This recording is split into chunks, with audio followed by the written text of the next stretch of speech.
Dit is de nachtmerrie van ondernemers. Het is al de realiteit in Haas en hier in Frenscher. En nou verdwijnt ook nog de Rabobank uit het centrum. Wij denken dat het zeker een groot gemis is.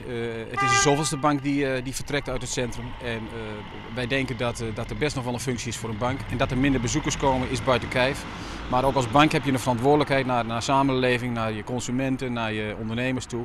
Om te kijken wat kun je er doen inderdaad om toch in die stad te blijven en verbonden te blijven met het lokale markt. In Haas hield iets meer winkels leeg in de Voorstritten, het winkelgebied van de stad. Nou dreigt er ook nog eens de bibliotheek te verdwijnen. Xavier moet het net komen, zeggen de ondernemers. Ik vind wel dat je heel erg op je tellen moet passen in deze tijd. We weten allemaal dat ondernemers het zwaar hebben.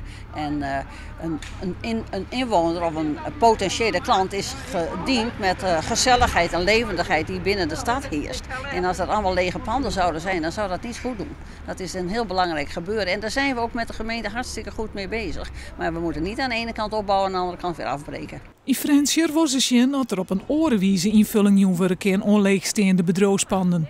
Makkelijk, dat liep wel net. Ja, hoe kun je zo'n pand invullen? Daar heb je een aantal mensen voor nodig. Dat zijn de ondernemers, dat is de gemeente, dat zijn de eigenaren van de panden. Om te kijken van hoe kunnen we daar een invulling aan geven. Je kunt denken aan meer verblijfsrecreatie. Dat mensen wat langer op de stad kunnen blijven. Ja, dat is heel divers.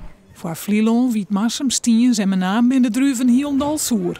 Daar sluiten de kantoren en bloot alleen nog een pinautomaat oer.